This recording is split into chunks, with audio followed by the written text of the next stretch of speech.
ইমাম আবু আব্দুর রহমান আসসালামী রাহিমাহুল্লাহ তিনি যখন নবী করিম সাল্লাল্লাহু আলাইহি সাল্লামের বিখ্যাত হাদিস জানলেন, খায়রুকুম মান তাআল্লামাল কুরআন ওয়া আল্লামা, মর্যাদার দিক থেকে তোমাদের মধ্যে সবচাইতে শ্রেষ্ঠ সেই ব্যক্তি যে ব্যক্তি কোরআন শিখে এবং কোরআন শিখায়। এই দুই কাজে লিপ্ত এবং ব্যস্ত লোক যারা, তারা হলেন তোমাদের মধ্যে সবচাইতে শ্রেষ্ঠ ব্যক্তি। নবী সাল্লাল্লাহু আলাইহি সাল্লামের এই উক্তি শোনার পর থেকে ইমাম আবু আব্দুর রহমান আসসালামী রাহিমাহুল্লাহ ইরাকের কুফার একটি মসজিদে নিজেকে আবদ্ধ করে ফেললেন বাকি জীবন। 70টি বছর, একটি দুটি নয়, 2-10টি বছর নয়, 70টি বছর তিনি সেখানে কাটিয়ে দিলেন এবং মৃত্যু পর্যন্ত কোরআনের দার্স দিতে থাকলেন। এমনকি তিনি শেষ নিঃশ্বাস যখন ত্যাগ করছিলেন জীবনের, তখন তিনি কোরআনের দার্স দিচ্ছিলেন। ইমাম ইবনে তাইমিয়া রাহিমাহুল্লাহ, যার সারাটি জীবন ছিল কোরআনের খেদমতে, কোরআন তেলাওয়াত, কোরআন মুখস্থ করা, কোরআন বুঝা, কোরআন বিশ্লেষণ করা, এর পেছনে গোটা জীবন তিনি ব্যয় করেছেন।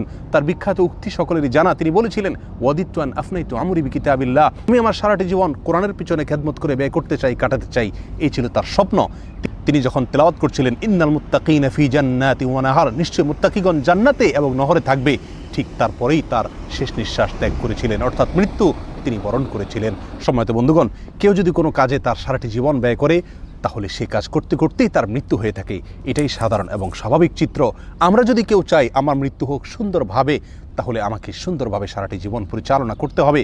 কোরআনের খেদমতে যদি আমি সারা জীবন লেগে থাকতে পারি, তাহলে ইনশাআল্লাহ আমি নিশ্চিতভাবে ধরে নিতে পারি এবং আশা করতে পারি যে আমার মৃত্যু হবে কোরআনের খেদমত করতে করতে। আসুন আমার শুভ পরিণামের জন্য, সুন্দর মৃত্যুর জন্য আমার জীবনকে সুন্দর কাজে আমি কাটাই, অসুন্দর কাজ থেকে বেঁচে থেকে কোরআনের খেদমতে, কোরআনের সংশ্লিষ্টতায় আমার গোটা জীবন কাটাই। ইনশাআল্লাহ কোরআনের খেদমত করতে করতে আমার শেষ নিঃশ্বাস ত্যাগ করার সৌভাগ্য অর্জন হবে। সৌভাগ্যবান হতে পারবো ইমাম আবু আব্দুর রহমান আসসালামীর মতো, সৌভাগ্যবান হতে পারবো ইমাম ইবনে তাইমিয়া রাহিমাহুল্লাহর মতো। আল্লাহ তাআলা আমাদের সকলকে সেই সৌভাগ্য অর্জন করার তৌফিক দান করুন। আসসালামু আলাইকুম ওয়া রাহমাতুল্লাহি ওয়া বারাকাতুহু।